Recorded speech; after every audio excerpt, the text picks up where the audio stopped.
Bonjour à tous et bienvenue sur le plateau de Bonjour chez vous. Je suis très heureuse de vous retrouver aujourd'hui pour cette première émission de la semaine. Notre thème du jour est ton église ou celle de ton pasteur? Et aujourd'hui, c'est Anne qui va nous apporter la pensée du jour. Et ensuite, dans Pasteur, j'ai une question, Jonathan répondra à la question « Que signifie une église spirituellement morte ?» Et nous continuerons avec la rubrique Culture et médias dans laquelle Annabelle nous présentera le livre de la semaine, Une église revitalisée par l'esprit d'Alton Garrison. Et nous terminerons l'émission avec la rubrique Témoignages dans laquelle Aurélie nous présentera le témoignage d'une femme qui a ressenti l'amour de Dieu pour la première fois en regardant EMCI TV. Voilà, vous connaissez le programme, je vais retrouver les chroniqueurs.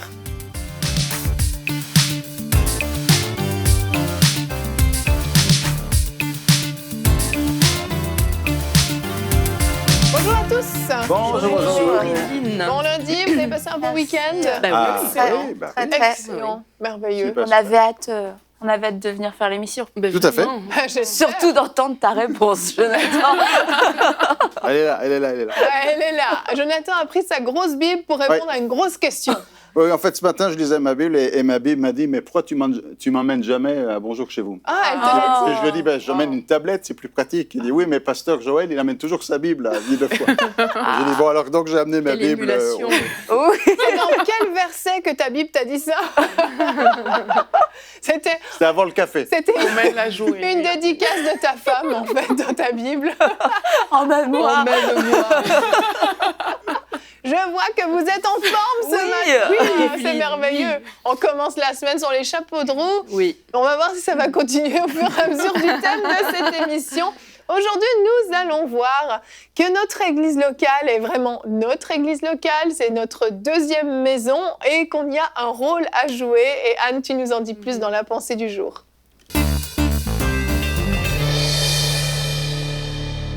Anne, le titre de ta pensée est « Tous dans le même bateau ». Oui, on va parler de bateau. Non, on ne parle pas de bateau ce matin.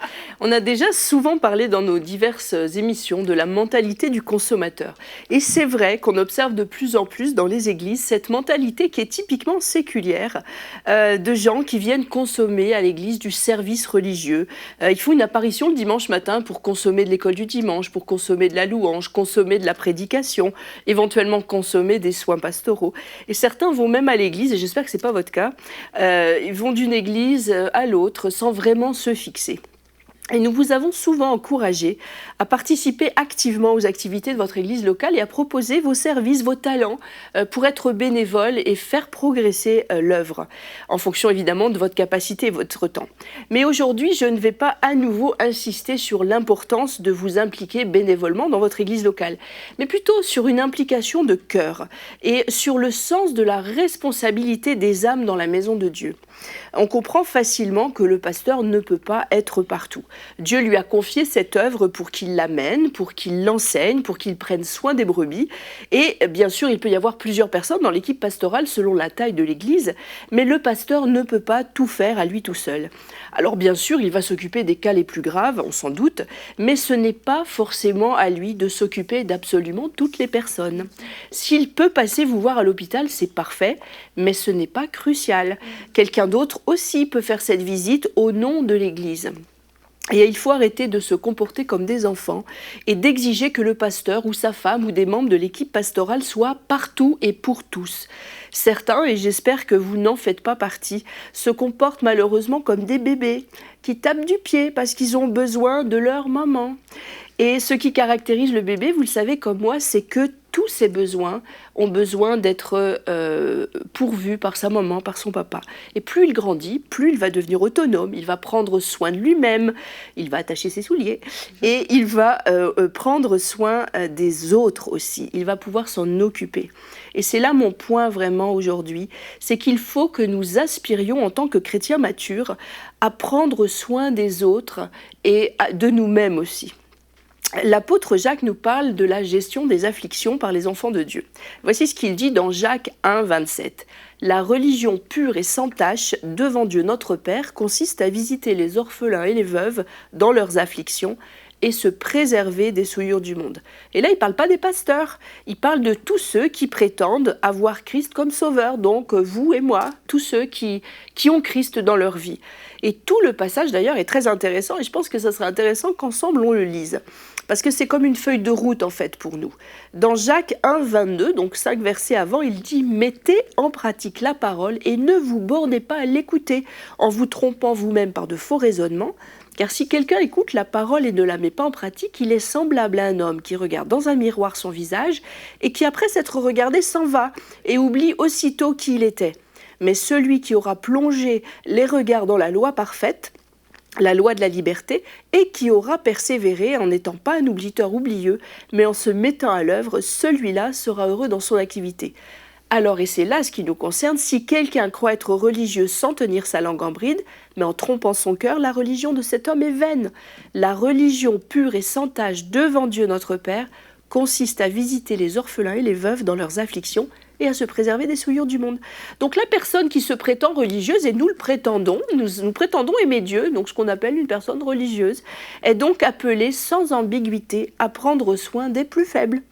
Le Seigneur aime nous voir prendre soin et être attentif à ceux qui nous entourent. Et l'Église, ce n'est pas seulement la responsabilité du pasteur, mais de tous les chrétiens de l'Église. Et c'est ça, être un vrai chrétien. Alors concrètement, vous allez me dire comment peut-on faire pour prendre notre part de responsabilité dans l'œuvre ? D'abord, la première chose, c'est de se sentir fils et filles de la maison de Dieu et de cultiver ce sentiment d'appartenance et se soucier du bien-être de la maisonnée. J'ai dit un peu plus tôt, il y a des personnes qui malheureusement ne peuvent pas se fixer, n'arrivent pas à se fixer dans une église. Si on veut être fils et filles de la maison, il faut se fixer. Et je vous encourage, entre parenthèses, à vous fixer dans une assemblée. Il faut aussi prendre en charge de cœur une ou plusieurs personnes de l'assemblée. Alors on va prier pour elles, on va vérifier qu'elles sont bien assidues aux réunions, on va être attentif aux symptômes de laisser-aller ou de faiblesse, ou de, vous savez, je sais pas, des regards, une impression, des yeux rouges, un retard aux réunions, toutes ces petites choses qui peuvent nous alerter pour nous dire il y a quelque chose qui ne fonctionne pas. Et puis si effectivement c'est grave et qu'on découvre qu'il y a une situation qui est sérieuse, eh bien c'est notre responsabilité d'avertir l'équipe pastorale. Il y a aussi autre chose qu'on peut faire, c'est de ne pas attendre personnellement tout des autres. Il y a des gens qui attendent qu'on fasse tout pour eux. Mais si on est un chrétien mature, eh ben, on va prendre soin de soi-même, comme je vous l'ai dit. Et notre pasteur sera là, évidemment, si on a un gros problème, si on a besoin d'un soutien qui dépasse nos propres forces. Mais franchement, pour les besoins de nos bobos quotidiens, c'est pas la peine de battre le rappel et puis d'aller tout de suite sonner le pasteur ou sa femme ou l'équipe, parce qu'on est capable, en tant que chrétien mature, de prendre soin de ses propres bobos, peut-être se faire aider d'un frère ou d'une sœur de confiance dans l'église.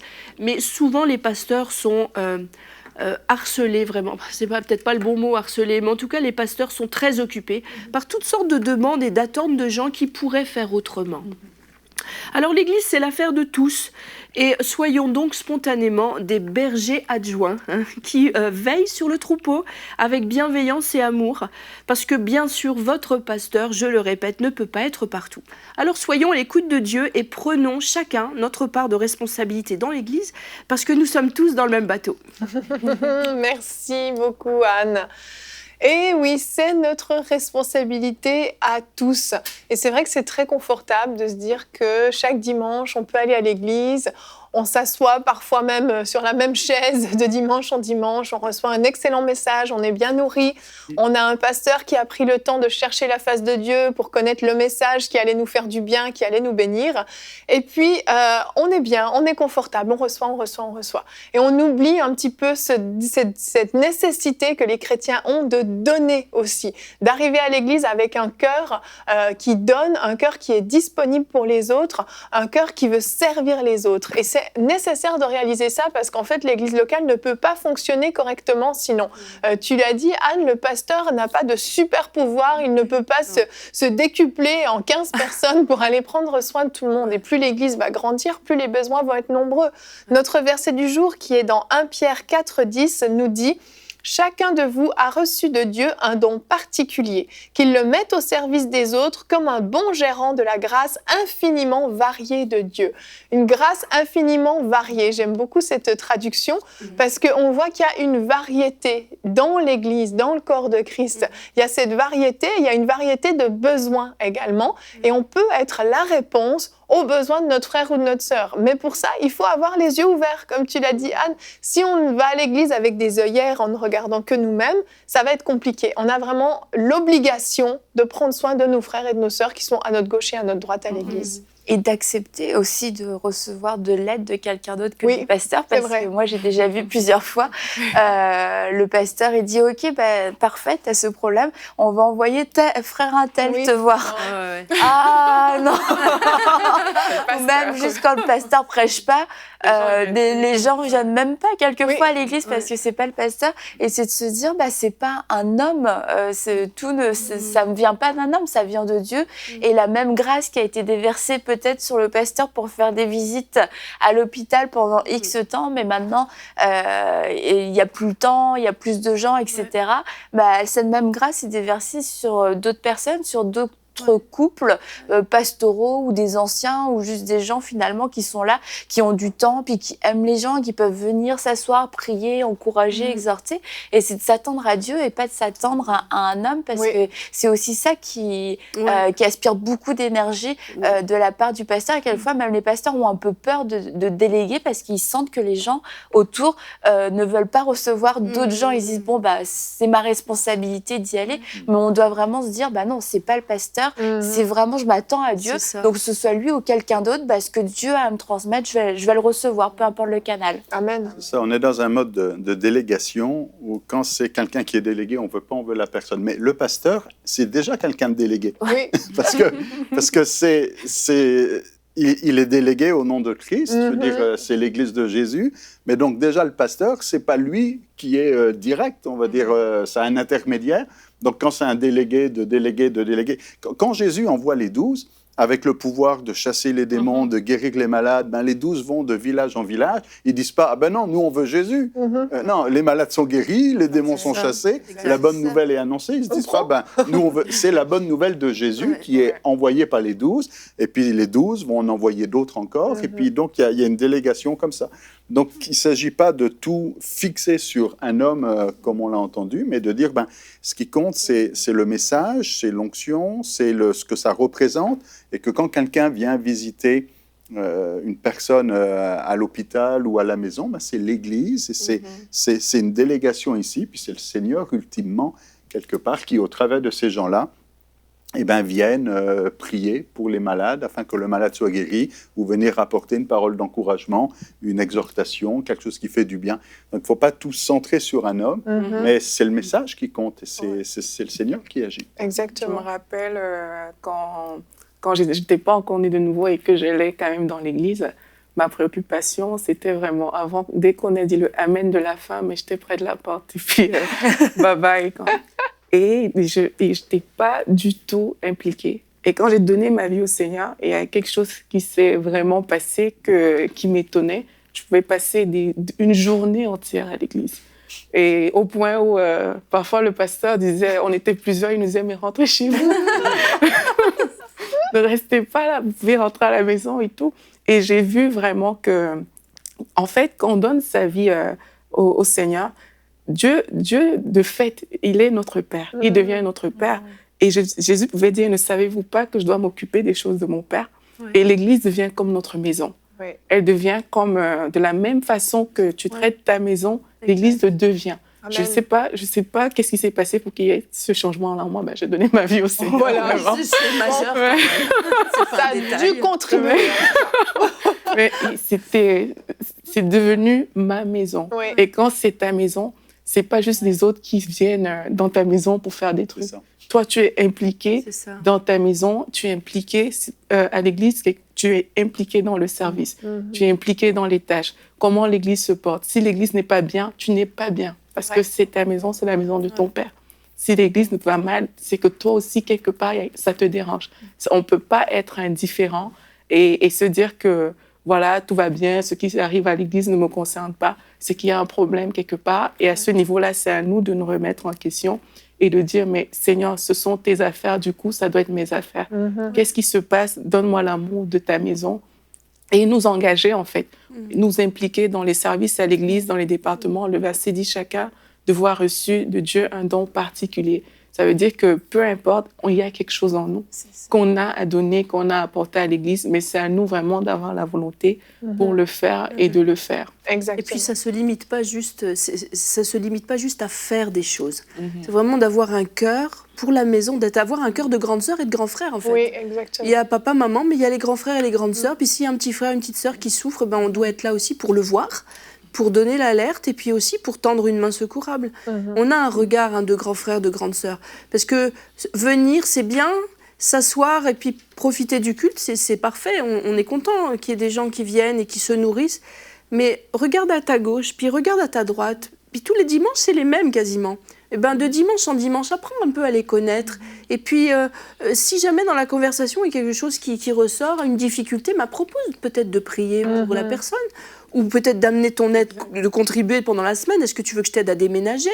Et puis faire ces liens-là. Le pasteur, il ne va pas déménager tout le monde. Il ne va pas pouvoir prier non plus pour tout. Ah, tu as un examen, je vais prier pour toi. C'est jeudi matin, tu peux compter sur moi, je vais prier pour toi.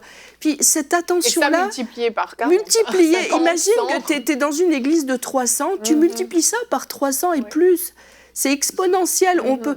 et tous ces besoins-là qui ont aussi, c'est bien compris pour les examens des autres, c'est bien compris pour telle et telle situation. Mais c'est sûr que c'est des sujets qui ne vont pas ressortir dans les réunions de prière ou sur le tableau du pasteur. Non. Mais c'est bien parce que, comme tu disais, il faut que la maison de Dieu aille bien. Et si les gens vont bien, la maison de Dieu va aller bien. Et ça, c'est le souci de tous les grands frères et grandes sœurs de l'Église. Quand on est un chrétien mature, on a cette mentalité de grand frère, de grande sœur. C'est ça. Mais c'est vrai que c'est une décision personnelle.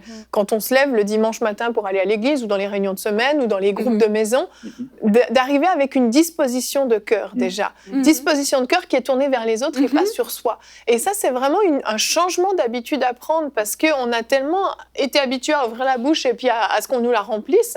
Et puis on s'attend à ce que les autres prennent soin de nous. Mais Jéthro a donné un conseil extraordinaire à Moïse. Alors certes, il a établi des personnes en charge du peuple, mais il y avait des groupes de 1000, des groupes de 100, des groupes de 10. Et dans ces petits groupes de 10, c'était pas forcément des grands bishops super importants. Non. C'était des personnes du peuple qui avaient un groupe de 10 duquel ils devaient prendre soin. Et on le voit dans des groupes de maison, mais on peut nous-mêmes se dire, je vais, moi, prendre un groupe de personnes, mon cœur est attiré vers ces personnes-là, cette sœur-là, je la vois dimanche après dimanche, et puis mon cœur est attiré vers elle, je vais aller la voir, puis je vais aller parler avec elle, puis pourquoi pas aller prendre un café avec elle un jour, et puis peut-être qu'elle a besoin d'être soutenue. Et là, on découvre des vies on ne soupçonnerait pas ce qui peut se cacher dans une vie, en fait. On les voit dimanche après dimanche, mais est-ce qu'on les connaît? Est-ce qu'on sait ce qu'ils vivent au quotidien?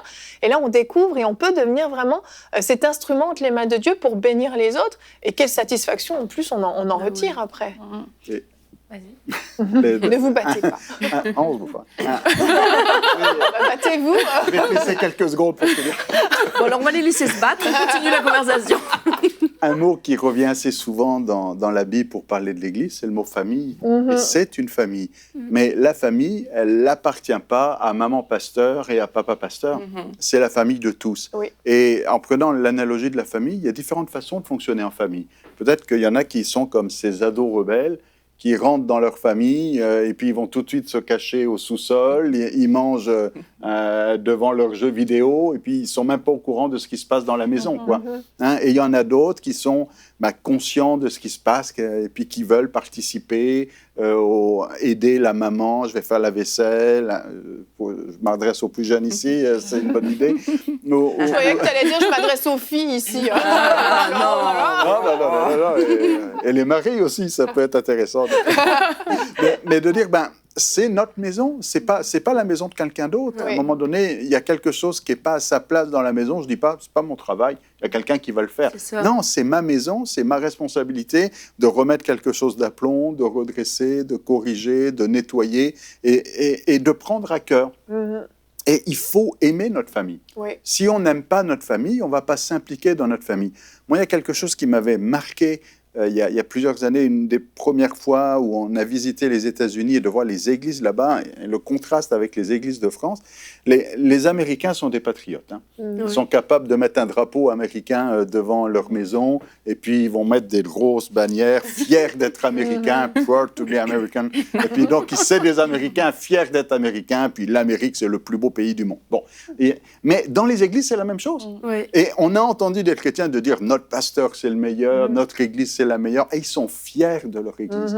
Et ça, c'est une bonne fierté. L'apôtre Paul parle des fois de s'enorgueillir et de dire, il y a des choses pour lesquelles je vais mettre ma fierté. Et si vous n'êtes pas fier de votre famille, il y a un problème. Si vous n'êtes pas fier de votre église, il y a un problème. Si vous êtes constamment en train de dire du mal de votre église et de dire, mon église, ça marche pas, mon pasteur, ça marche pas, ceux qui prennent des décisions, ça marche pas, la chorale chante faux, et puis le modérateur modère rien. Je te parle pas de ceux qui font le ménage. C'est ça. Il faut aimer son église et être fier de son église et de dire, c'est mon église, j'aime mon église, c'est ma famille et je m'implique. Si vous ne l'aimez pas, vous ne pourrez pas vous impliquer. Mais là, tu touches un point important et on a fait un sondage, justement. Annabelle voulait parler. Non, il y a plus de temps parce que tu vas le faire, ton pasteur, j'ai une question. D'abord, regardez notre sondage que nous avons posé sur notre chaîne YouTube. Êtes-vous attaché à votre église locale? 68% ont répondu oui, énormément, gloire à Dieu. 13% j'ai du mal à m'intégrer. 7% non, pas du tout. Et quand même 12% qui n'ont pas d'église locale. Donc on voit que le thème dont on parle concerne quand même beaucoup de personnes parce qu'on n'en a que 68. Moi je trouve que c'est peu, que 68 qui sont vraiment attachés à leur église locale. Et quand on dit attaché ici, c'est pas enchaîné. Non. Et quand on a parlé qu'on est tous dans le même bateau, on n'est pas tous dans la même galère. Donc, il faut être clair tous dans la même goélette. Effectivement. Mais on voit qu'il y a une vraie nécessité, un vrai besoin. Et Annabelle, tu vas garder ce que tu voulais dire pour plus tard. J'ai l'impression, voilà. Je te donnerai notre conclusion. Non, mais il reste 30 secondes. Non, parce que Jonathan, tu vas répondre à la question. Dans Pasteur, j'ai une question. Comme tu as amené ta grosse Bible, ça va peut-être être long. Non, au contraire, ça va vite. Une question de Angel du Sénégal qui nous dit « Que signifie une église spirituellement morte ?» Jonathan, elle se réfère bien sûr au verset d'Apocalypse qui parle de cela. C'est ça que tu vas nous lire. C'est ça, on va directement dans le texte ici. Alors, Nangadef, Angèle. Donc, nous sommes ici entre Sénégalais. Oui, ça veut dire bonjour. C'est ça. Nangadef. Oui, Nangadef. En Wolof. Donc, ici, nous sommes avec cette question, c'est quoi une église spirituellement morte? Parce qu'on a ce texte ici qui dit, tu passes pour être vivante, et puis pourtant, tu es morte. Et tout est déjà dans le texte ici. Des fois, on a l'impression qu'il faut aller chercher avant ou ailleurs un petit peu sa réponse, mais c'est déjà dans le texte ici.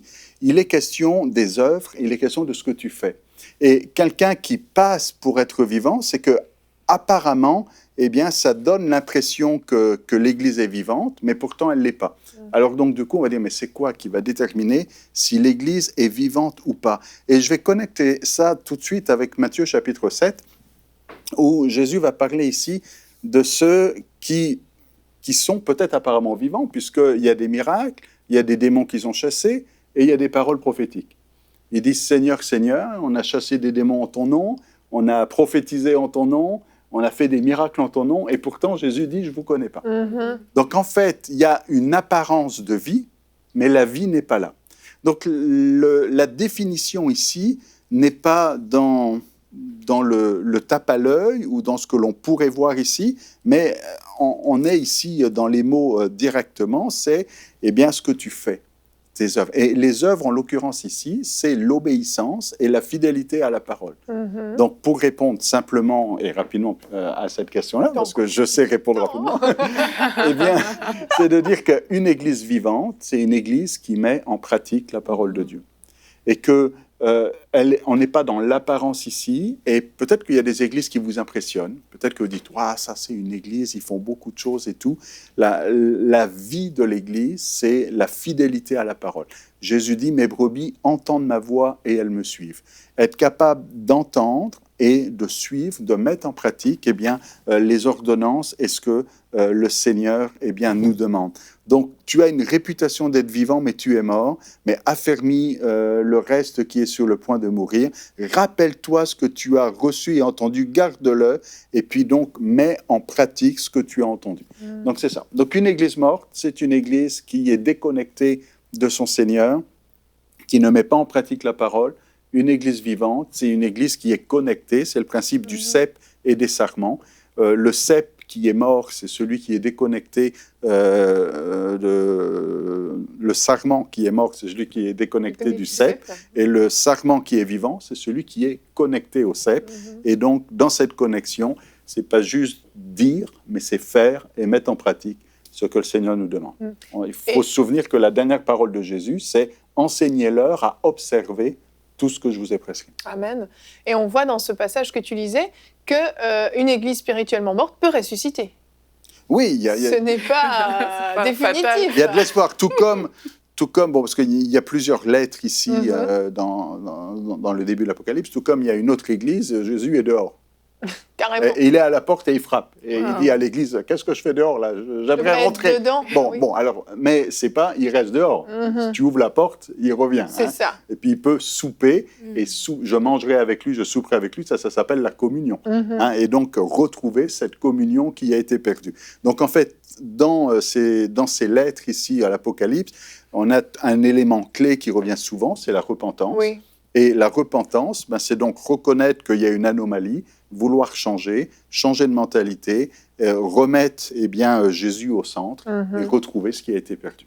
Amen. Et on l'a dit au début de cette émission, on voit que ça ne dépend pas que du pasteur. Alors c'est sûr qu'il y a une décision, le pasteur amène la vision, mais on voit qu'en fait chaque brebis dans l'Église a son rôle à jouer pour amener peut-être son Église à une résurrection si elle était morte. Tout à fait. Merci beaucoup Jonathan. Si vous avez des questions à nous envoyer, vous pouvez nous écrire à l'adresse pasteur@emcitv.com. Annabelle, tu voulais glisser ton mot maintenant? Non, tu veux toujours pas. Ça n'a plus rien à voir, on est totalement hors contexte. Ce n'est pas grave, on va quand même rester avec toi. Tu vas quand même pouvoir t'exprimer dans cette émission. On va passer à la rubrique Culture et Médias. Donc après une église spirituellement morte, on va voir ce que c'est qu'une église revitalisée par l'Esprit avec le livre de la semaine. Oui, alors je vais me permettre de le dire. Quand j'ai vu le titre, je me suis dit « Ah, est-ce que ça va être des méthodes, etc.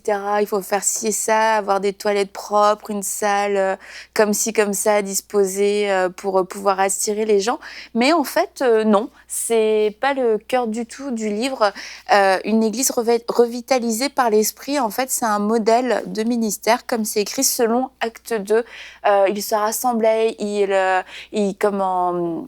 ils fractionnaient le pain et tout ça, ils passaient du temps ensemble, ils passaient du temps dans l'étude de la parole, dans l'enseignement de la parole, et c'est sur tout ce passage-là que la vision est basée. Et en fait, le pasteur Alton Garrison raconte que son père a été sauvé, c'était une très belle histoire que vous pourrez lire dans le livre, a été sauvé, et en moins d'un an, il est devenu pasteur, et il a eu une église de 90 personnes, mais genre toute sa vie après. Il n'a jamais réussi à faire grandir son église, et pourtant c'était un homme pieux, un homme qui aimait le Seigneur, il avait beaucoup de respect pour les Écritures, etc.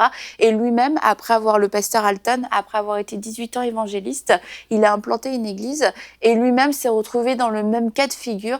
Il a un message, et c'est un homme consacré, c'est un homme qui aime le Seigneur, mais pourtant l'Église ne grandit pas. Et il dit, il me manquait quelque chose, et c'est là que il a découvert Acte 2, comment ça pouvait être totalement changer son Église. Il dit, vous êtes sincères, dévoués, consacrés, spirituels et fidèles, mais vous avez l'impression qu'il vous manque quelque chose, et c'est ce quelque chose en fait que lui-même a découvert et qu'il souhaite partager dans ce livre.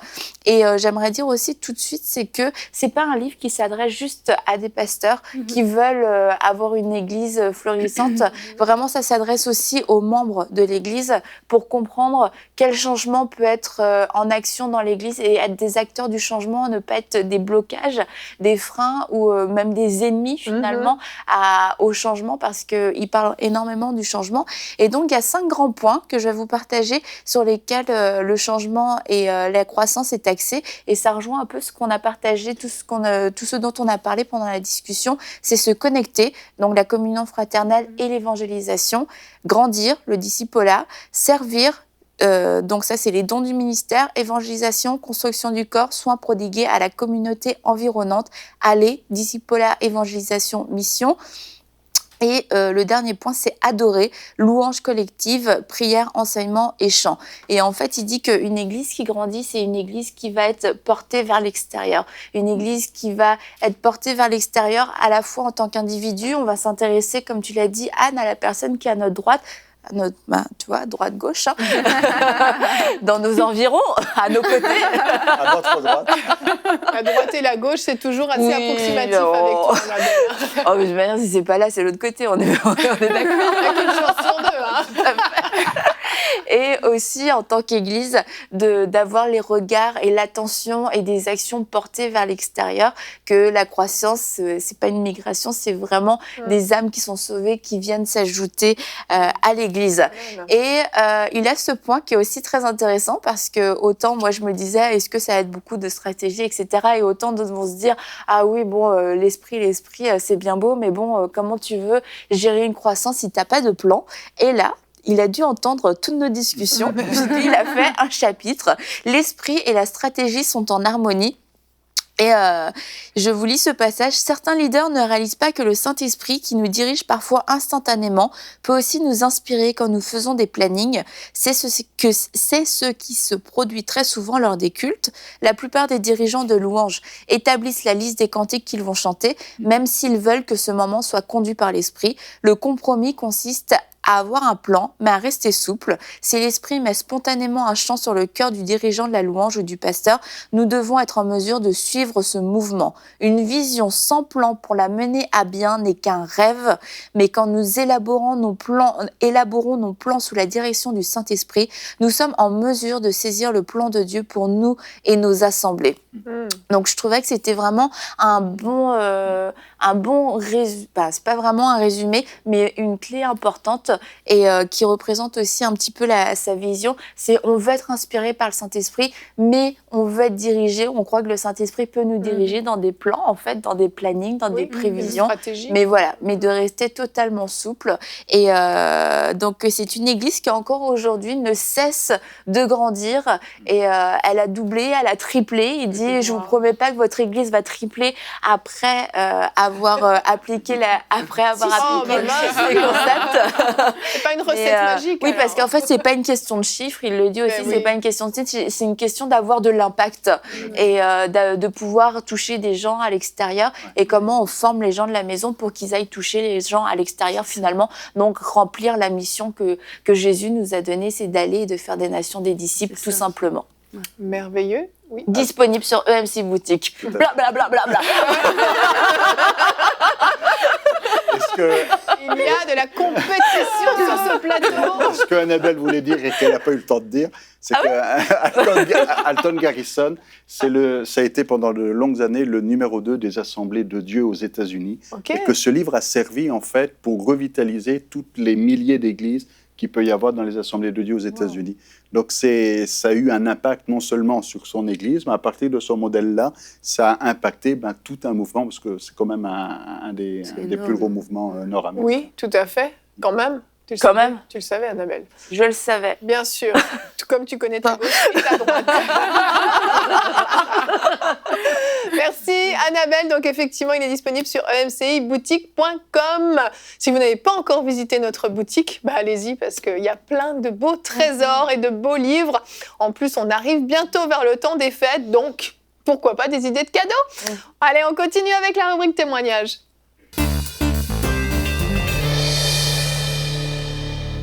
Aurélie, tu nous racontes le témoignage d'une femme qui a été touchée par l'amour de Dieu. Oui, c'est une jeune femme qui a été touchée par l'amour de Dieu en regardant l'émission Prière inspirée avec Audrey Mack. Donc, l'émission, c'était Prions pour connaître l'amour du Père. Et en fait, elle nous raconte son histoire et elle dit que dans le passé, elle avait toujours voulu garder le contrôle de sa vie et elle n'arrivait pas à se remettre entièrement au Seigneur. Et elle cherchait pourtant à se rapprocher de Dieu, mais elle avait toujours ce contrôle-là qu'elle gardait en fait. Mais Dieu lui a fait comprendre à un moment que il faut que tu lâches prise pour que moi je puisse prendre le contrôle.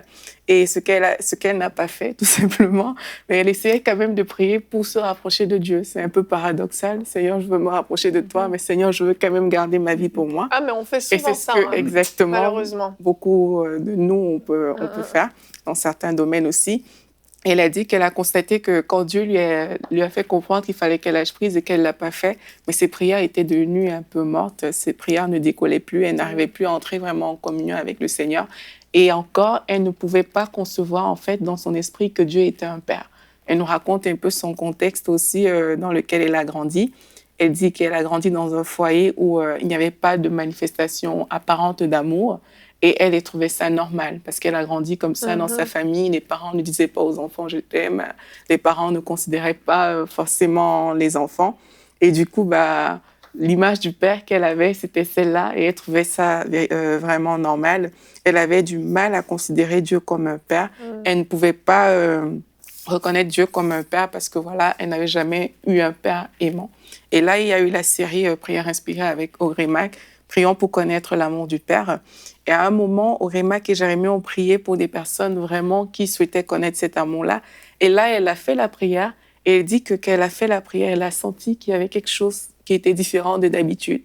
Et là, elle dit, je me suis juste laissée conduire par le temps de prière. Puis elle est passée par différentes choses. Elle a pleuré.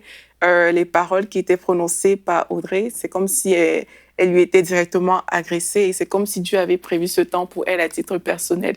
C'est vraiment comme ça qu'elle a ressenti.